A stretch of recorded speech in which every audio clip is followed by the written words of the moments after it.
Nearly 20 veteran quarterbacks who could possibly be an option to start for the Dolphins in 2026. Which ones do we like? Getting into it here today on Locked On Dolphins.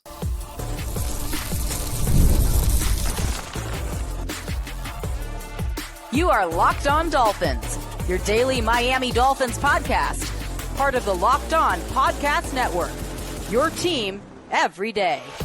All right, Miami, welcome to another episode of Locked On Dolphins. It is your team every day here on the Locked On Network. I'm your host, Kyle Krebs, a lifelong Miami Dolphins fan, host of Locked On Dolphins, co-host of Locked On NFL Scouting, author of Touchdown Miami on Substack, NFL staff writer for A to Z Sports. I want to give a special welcome and shout out to our everydayers because it is your team every day. We don't just say it, we live it here on the Locked On Network. Special thank you to each and every one of you who've helped to make the Locked On Podcast Network the #1 sports podcast network in the world. Today's episode of Locked On Dolphins is brought to you by FanDuel.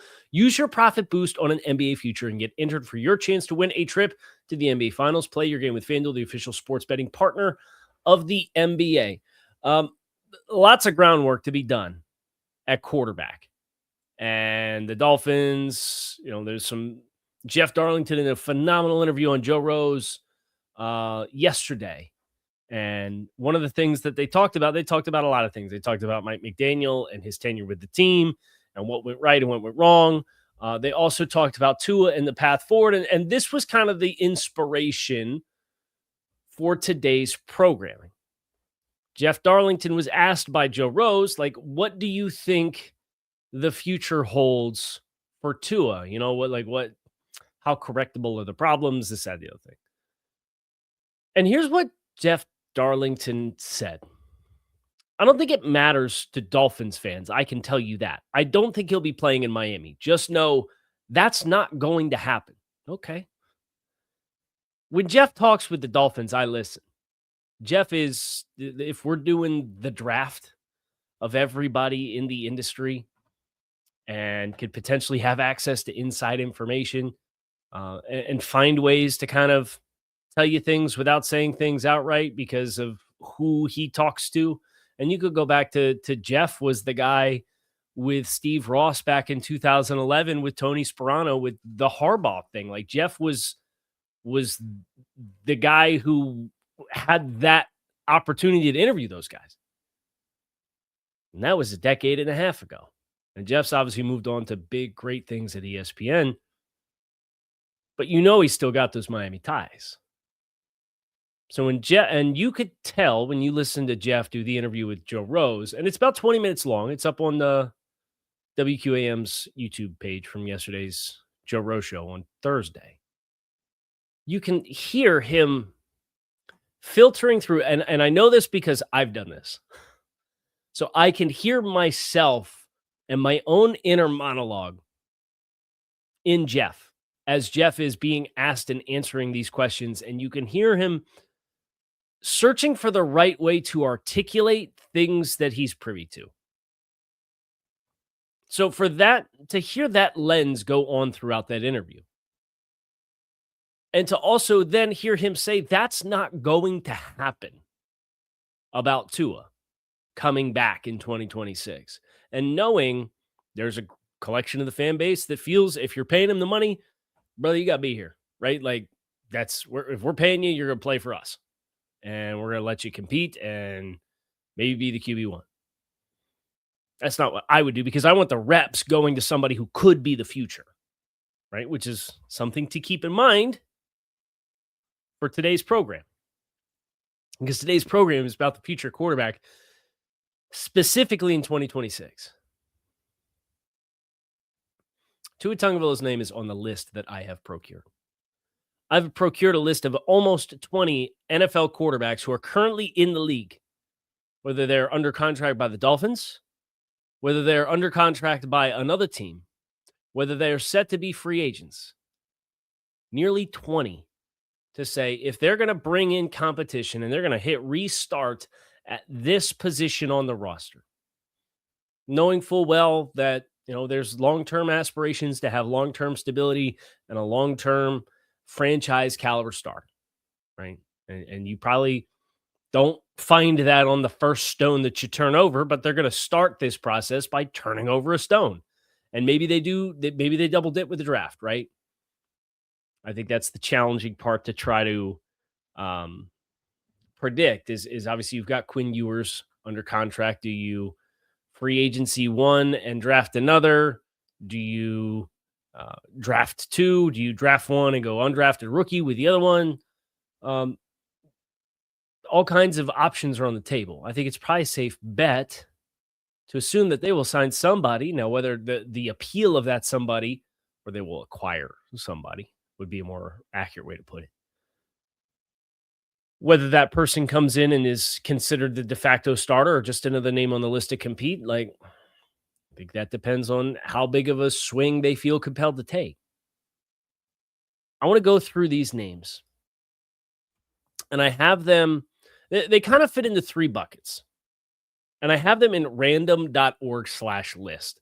When we get to segment 2, I'm going to just hit randomize and we're going to turbo around smash or pass each one of the guys that's on the list. But there's guys that are on rookie contracts that haven't secured themselves as high caliber starters. That's names like Anthony Richardson and Spencer Rattler are on this list.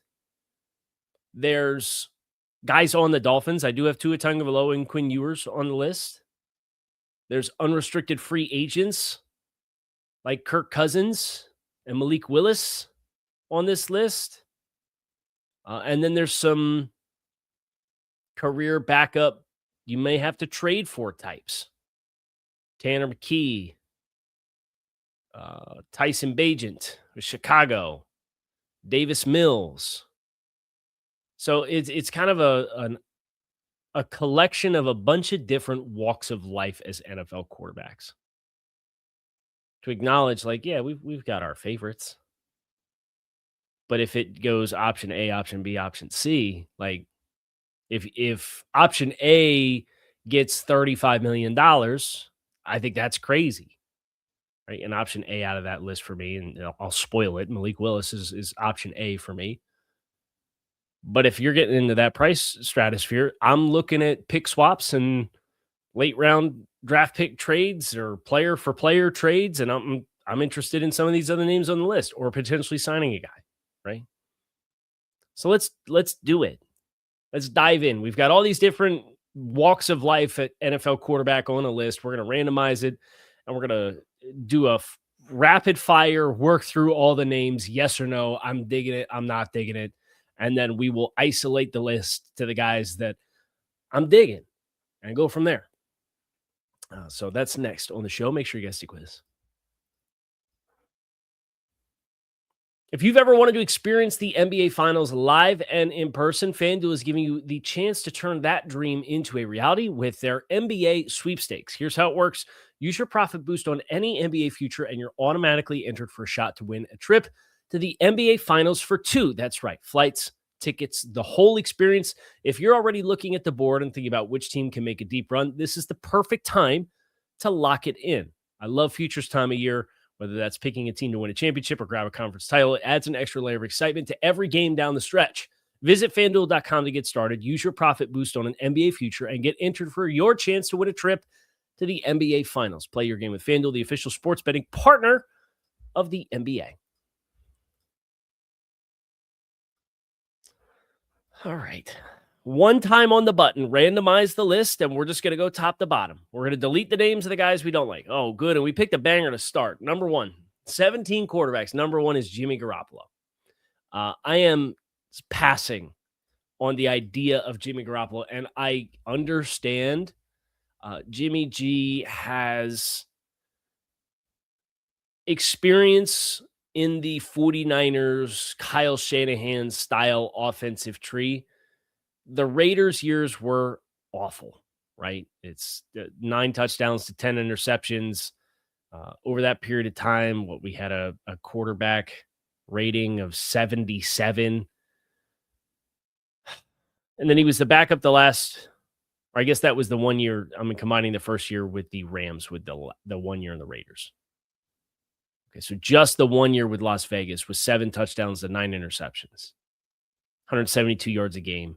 And he was signed to be like a starter. Jimmy kind of, they won in spite of Jimmy down the stretch in San Francisco. And now you're talking about a guy who is going to be 35 years old in November. There's no long-term payoff. So there's no long-term payoff for a guy who gets pretty capped, has not played particularly strong football other than the one start with the Rams in 24 since 2019. That's a lot of different things that all add up for saying you're probably better off investing your time into somebody else. So I'm passing. I'm also passing on number 2 on the list, which was Kyler Murray. Now, there is a world in which I am on board with Kyler Murray as the 2026 starter for the Dolphins. I don't think I'm super excited about it because I think he's got some of that Russell Wilson gene where executing the offense is not a strength. And like Kyler's an athlete. He likes to be an athlete. He likes to use his legs. He likes to take shots down the field. But the overall efficiency of the offense is not particularly strong.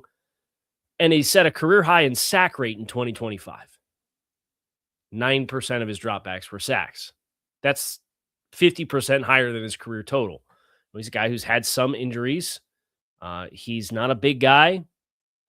He turns 29 in August. At least 29 you can look at and say, hey, there's a 3-year window where you could still theoretically be in the prime of your career. If the Cardinals have to cut Kyler and you're signing him for vet minimum, at that juncture, I'll smash. How's that? As a yes. Like, cool, sign me up, whatever. I don't think it's one of the better pathways to success, but I can see there being a payoff with Kyler. And I, of course, have my worries about the stipulations in the contract that dictate that you have to be locked in and studying on your iPad X amount of hours a week or whatever it was. Right? Like that's the kind of stuff that worries me about a guy coming into Miami. Number 3 is Quinn Ewers. I'll smash here because he's the one that's on the roster, right? So that there's a guaranteed opportunity for him to compete to start. I think he outperformed my expectations in the 3 games that he started last year. The fact that he's already here, if you told me that Quinn Ewers is the starter and they bring in 2 other quarterbacks, that's the best case scenario for me because for in the world in which Quinn starts.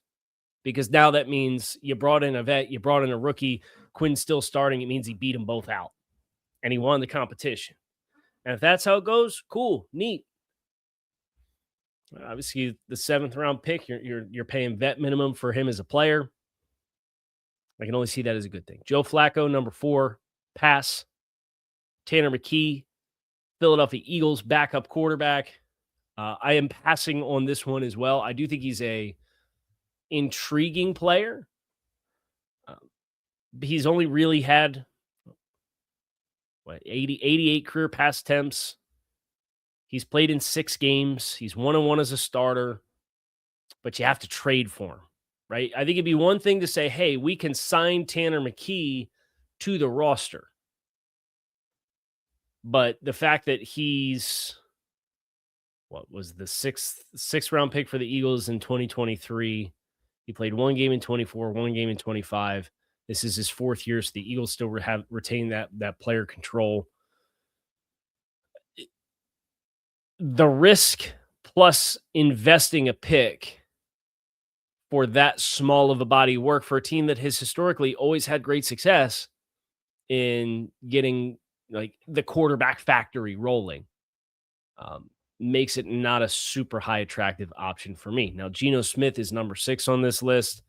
And Geno, I think if the team was a little bit more, if the roster didn't have as many needs as they did, Geno would probably be a smash. But, turning 36 in October, if I'm going to keep the same energy I had with Joe Flacco and Jimmy Garoppolo, I'm going to pass. And it's because of the age and the lack of a payoff in a long-term setting.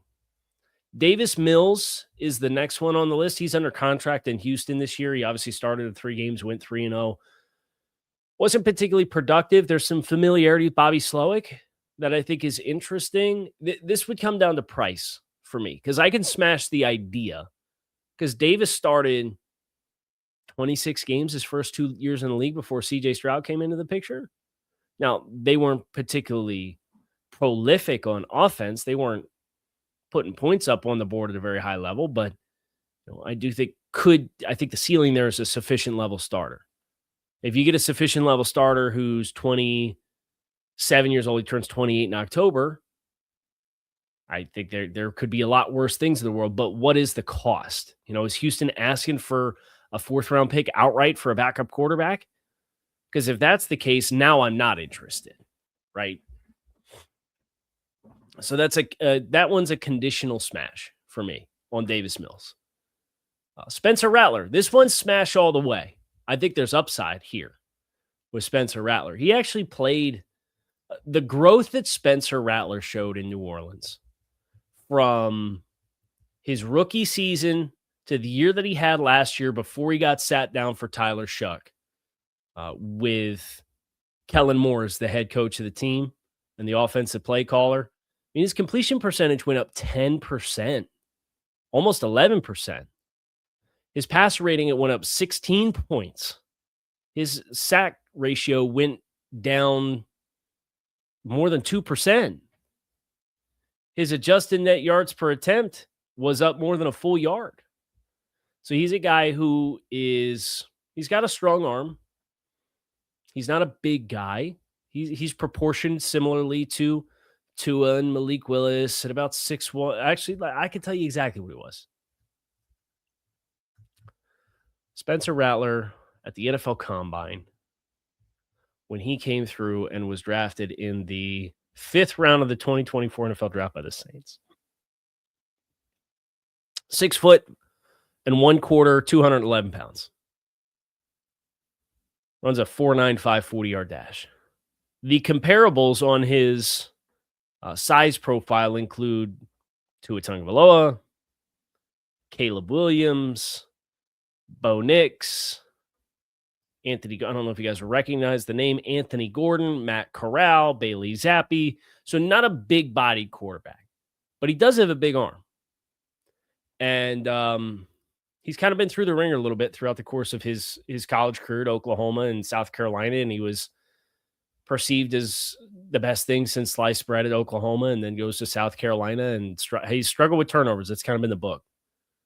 But they obviously have a player there in Tyler Shuck that they're very energized about. And if that means that Spencer Rattler, with 2 years left on a rookie contract, is out there to be had, that gets my attention. That very much is the kind of player that I'm very interested in, which is the inverse of the next 2 names on the list, which is Kirk Cousins and Marcus Mariota, right? Long in the tooth guys. Marcus probably not going to be cheap. Kirk might be cheap because Kirk's got the roster bonus that's due to him by Atlanta that he's going to get a payout to leave. I'd be surprised if he gets more than that. Teams will probably be inclined to try to get him on 1-year deal for vet minimum, kind of the Kyler Murray thing. But unlike Kyler Murray, like Kirk Cousins is 36. He's not 28 like Kyler Murray is. So because there's no long-term payoff, he's going in the bucket with the Jimmy G's and the Joe Flaccos and the Geno Smiths. It's like, I just don't see the point. And then Marcus, kind of a career backup, has been well compensated in his other stops after, the chance that he had in Tennessee to start. He's not as old, but he's 33 currently, I believe. So your best case scenario is he's 32. He turns 33 in October. Your best case scenario for Marcus, who hasn't been a full-time starter since 2022 in Atlanta, where he was there for 1 season, and they sat him down and he left the team. I just don't see the upside there. And I recognize, I respect the way that he played in Washington for some of the starts for Jaden Daniels. Malik Willis is next on this list. It's a smash for me, but it's also a conditional smash. The conditional smash being the price. Everybody's asking me, like, Kyle, what's your limit? Like, what's your price point? And every day that we wake up and our heads leave the pillows in the morning and the sun greets us down from the sky and we open our eyes, another $3 million. Every day that it happens, another $3 million has been added onto the projection for Malik Willis. ESPN's got him at $40 million now. It was, he might get 20. He might get Justin Fields. And then it was, he might get 30. And he might get 35. And now he's getting 40. And at the end of next week at the NFL Combine, maybe he's getting 55. Who knows? Like, that's the pace we're going at. And I just think it feels like one of those storylines in which so much of it has become hyperbole that we've kind of, it almost embodies the draft class that Malik Willis was a part of at quarterback, right? I don't know how well you guys were versed on that 2022 NFL draft class at quarterback. We'll talk about that on the other side of the break. How's that for a tease? Make sure you guys stick with us. Welcome to the 5-hour energy flavor draft with 18 different flavors to choose from, including new options like confetti craze and cotton candy. There's something for everyone. The board is set. The flavors are ready. I've got my number one pick for the 5-hour energy flavor draft, and it is cherry. Bold cherry style flavor, sweet with a light tart edge. It's classic red fruit profile with a bright punchy taste and clean, slightly tangy finish. But do not sleep on Hawaiian Breeze. Feel the breeze, taste the caffeine made with passion fruit, orange, and guava flavors. It is sweet, yet smooth, tangy, yet tart. Find your new favorite flavor of 5-hour energy shots available online at 5hourenergy.com or Amazon. The 2022 NFL draft at quarterback, it was a never-ending journey to try to find the QB1 of that class. I remember it was, we talked about the name Matt Corral's come up twice on the show already. Bless us. Malik, Kenny Pickett, Desmond Ridder. And it was all these guys that, like, you knew there were holes in the profiles.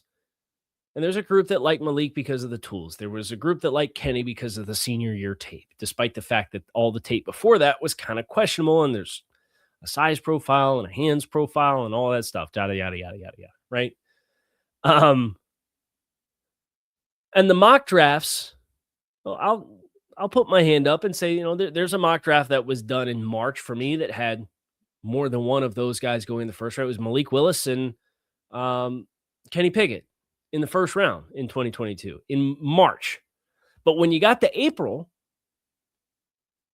it was Kenny Pickett. Everybody else was kind of in that early two, kind of like this year's class in that regard. But like Kenny Pickett wasn't going first overall. And I know this is supposed to be a rapid fire smash or pass, and we've way lost the plot on that already. So it is what it is. The mock drafts that week still were having 3 of these guys go in the first round. That you would open up so-and-so's mock, and there's still 3 quarterbacks, and it's like, well, yeah, teams need quarterbacks. They're going to draft them. But they didn't in 2022 because of the holes on the resume. And I have a really hard time wrapping my head around 155 career pass attempts is going to get $40 million a year from somebody. Maybe $40 million in total guaranteed money, which is like a year and a half's worth of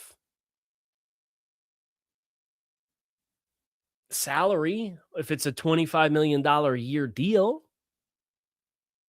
If it's the adjusted Justin Fields, it probably is 25, or maybe it is 40 million. I think Justin got 30 million guaranteed on his 2-year, $40 million contract. I just have a hard time with believing the continued skyrocketing projection. Every time the name comes up, there's millions of dollars more attached to how much he's going to get. I'm like 25, 26, 27. Anything beyond that for me, you go about 27, it's not going to be for me. Anthony Richardson, pass. I go back to that rep he took against the whatever preseason game it was where Armando Salguero blocked me on Twitter because I thought it was outrageous. He's sitting here blaming the offensive line for what was a big duel by the right tackle, and he's got to compress down to close the B gap, and the guy rushes off the edge and he cleans Anthony's clock and gets Anthony hurt. And Armando's like, yeah, this offensive line, it's horrible. And it's like, well, actually, that one's on the quarterback. It's a basic empty protection. And he didn't like that very much, so I got blocked for that. So Richardson, there's too much of that on his tape, right? The traits are undeniable. But you're talking about a 1-year deal worth about $5 million. There's not multiple years of control. I think about what you get with like Spencer Rattler as the rookie, another rookie contract player on this list. You have multiple years of control that come with him as an option. With Anthony, it's presumably a trade package and then only 1 year of control. And he is raw around the edges. So if I'm a team looking to bring in Anthony Richardson, I kind of want if it's a pick swap, sure. But if I'm going to spend $5 million this year, I'd like to get a little bit more security out of it than a 1-year deal, right? So I'll pass on Anthony Richardson. I will smash on Tyson Bagent. Tyson Bagent is another one of these lottery tickets. He's from the 23 NFL draft. He's the backup in Chicago. He got the vast majority of his workload as a player. The year before Caleb Williams showed up, he started 4 games that season. 3 touchdowns, 6 interceptions. But you watch him in the preseason, it's very clearly that he's a guy who has capable NFL talent, and he played at Shepherd College, right? So a little off the beaten path. He's under contract for 1 more year. 2 more years, right? So this would be a multi-year security player because he signed a 2-year, $10 million contract last offseason to extend him. Yeah, so he's owed in cash 4.25 this year and 4.25 next year.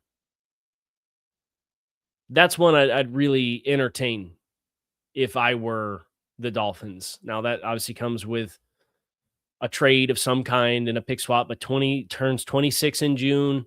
You want to let him compete with Quinn Ewers and a rookie draft pick, and you want to, protect your costs, but you want to have multiple years of control to see if a young guy can turn the corner. That's the kind of guy I think you go knocking the doors on with.